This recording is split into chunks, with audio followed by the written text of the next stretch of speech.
everybody. Welcome back to TARTLEcast. Yes. Many years in the making, still going. Still going, and we'll continue to go. Yep. We'll be all like, I'll be 90 and you'll be 70. Yeah. Welcome to TCast.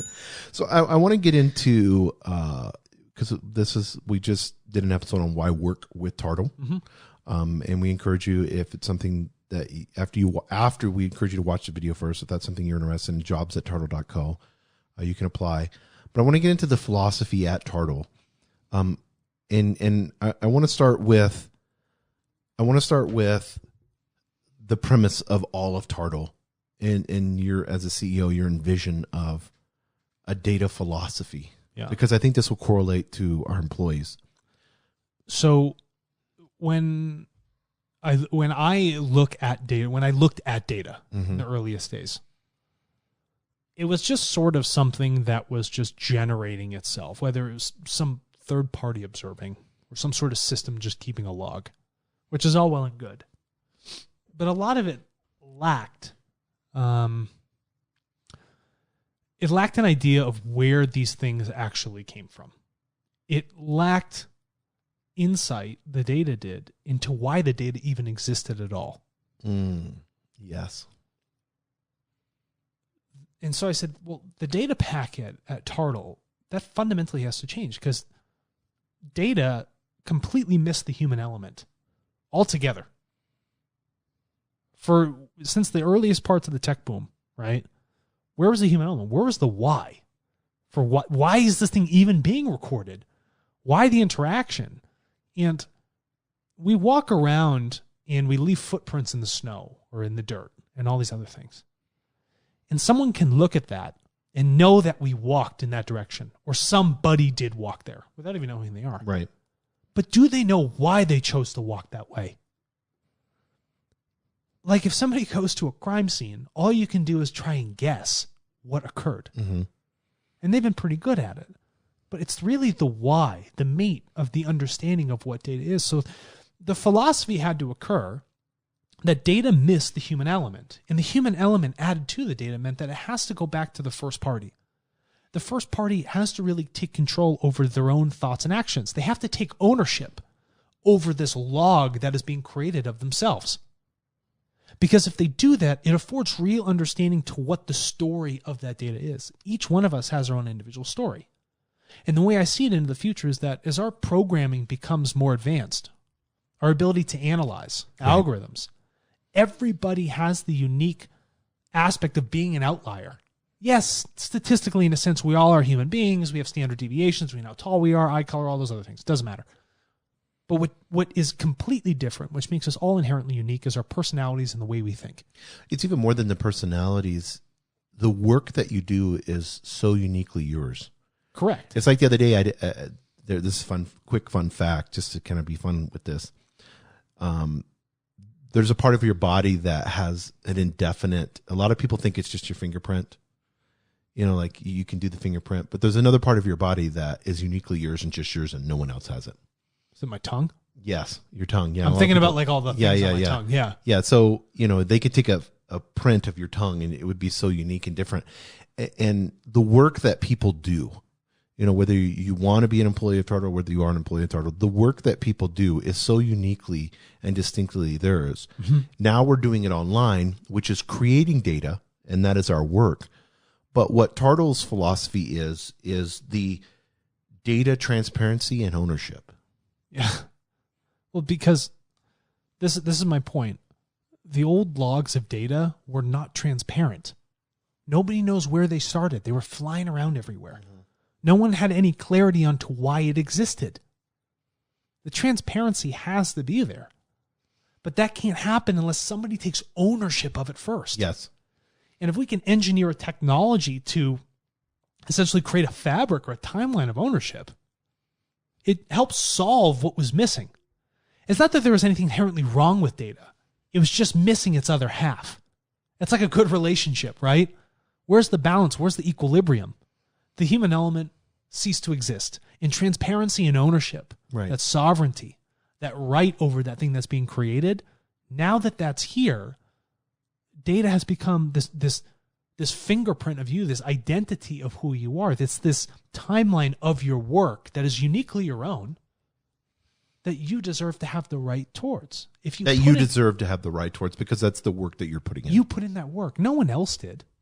Yeah, and I think that's what I love. The word transparency to me is like we show the smoke and mirrors of data. And I've shared with you that before, and you can speak to this, but the Wizard of Oz is still great analogy of this. Behind a curtain, he pokes his head out and stuff. Yeah. It's this big wizard and like this big, huge thing. And everybody thinks it's like such a big monster of a thing. And like, oh my God, it's almost godlike. It's a big screen. You know, and that's what they're saying. We have godlike technology, but really it's smoke and mirrors. Yeah. And you pull back the curtain, there's this little tiny wizard guy, like just, and you. There's an algorithm that only says, if this, then that. Yeah. You know what I mean? Like, in its absolute pure simplicity, that's all it is. But I think we're pulling back the curtain of data and showing those fake wizards that are out there. Yeah. And that's a beautiful revolution to be a part of. Mm-hmm. So when you're coming to work from TARTLE, you're doing something that is so uniquely different. One, you're being respected as a human, as an individual. Two, you're putting in work, creativity. And we talked about this in the last episode, and that's something that you can leave for a lifetime, past your lifetime. And then on top of it, it's this new, like we talk about Web 3.0 and all these buzzwords that venture capitalists like using and startups are using, but it's way beyond that. It's not a buzzword. It's the metaverse and meta and all this stuff that's going on right now, and that everybody wants to be a part of, because they're saying this is the future. This is where technology is going. We're like, whoa. You're riding this monster horse. But that horse has a human on it and it has reins. Yeah. And first of all, what journey are you going with the horse? We need to define that. What's the end goal? Yeah. Not just trying to just rein it back all the time and take control of it, because you ride horses, this, and many people out there have been on a horse all around the globe. So I think this is a great analogy.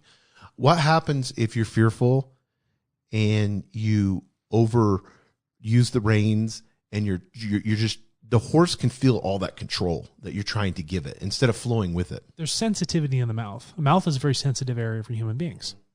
So if you're fearful, they feel the extra stress on the mouth. Right. And then your legs, the inside of your quads, will squeeze harder around its torso. Yes. What happens when something feels constricted? What you feel will directly translate through the reins and through your legs into the horse. Well, there's a Japanese word, and I'm probably saying it wrong. It's jimba itai, and it means horse and rider as one. Yeah, because they were archers, so you had to use, like you're saying, you had to use your legs. So you had to be one with that horse, understand exactly, and that horse had to know. The horse could sense every part of you and transmute that. I mean, horses are great with that. Mm-hmm. That's why we've used them for centuries. But that horse and rider is one. So when we look at data transparency, when we look at data ownership, the rider respects the horse as much as the horse respects the rider. Right. There has to be that balance. Yes, there has to be that balance. And that's what we're trying to create. Yeah. And if you look at all these I can tell you with 100% certainty what TARTLE's end goal is. That is to elevate human understanding through data. Yes. That's it. We know exactly what our end goal is. What is Instagram's end goal? User engagement, user acquisition, blah, blah, blah, blah. Okay, so nothing meaningful. What's Facebook's end goal? Online experience? Yeah. What does that do for anybody? To have time on site more. What's Goldman Sachs' end goal? Adobe. Google. What's your end goal? I don't know. It's not clear. None of it's clear. But I mean, I think this pulls back the curtain, but behind that curtain, there's a door. And in that door, there's a hinge on every doors. And those hinges, to me, that allows access to open the door is free will.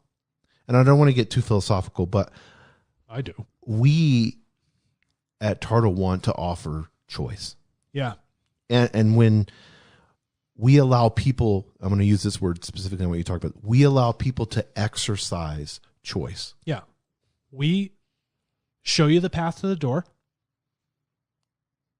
and you can choose whether or not you want to turn the knob and walk through it. Yes.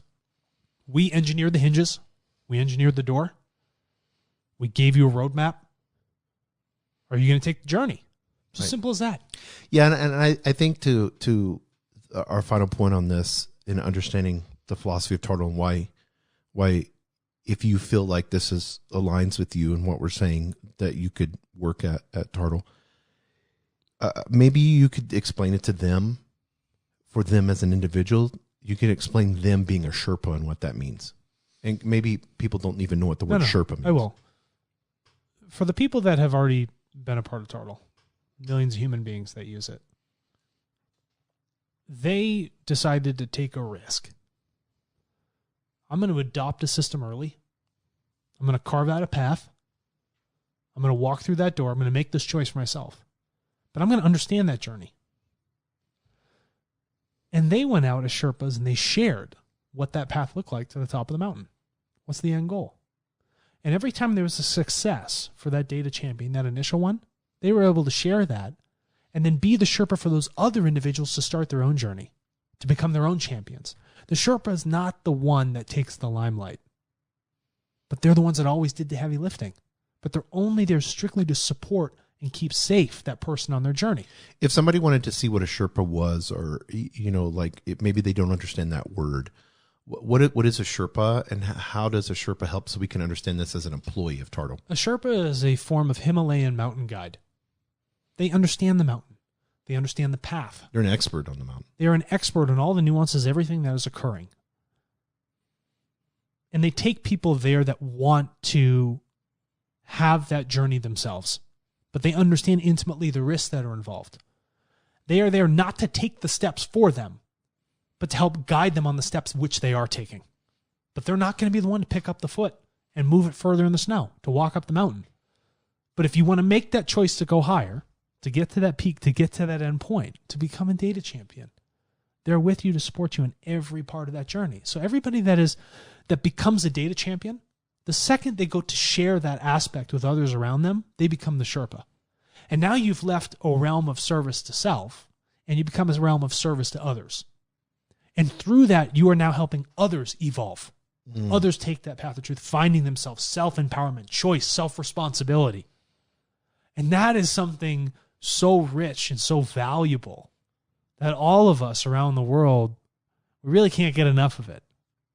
That's the thing that propels us forward as human beings. So, you're speaking as a data champion, the user on the system, filling out data packets, whether they're taking it to feed their family and help support them, or whether they're giving it to, NGOs, not-for-profits all across the globe. Mm-hmm. And we get to be a part of that as an employee.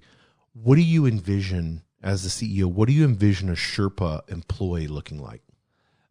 I envision employees that every time there's a great change in that work, that they are outside speaking about it in the streets, that they find joy in sharing what they're doing at Tartle, that those employees become Sherpas of human evolution, that they can go home and say, I have impacted 55,000 people today. I have impacted 2.7 million human beings today.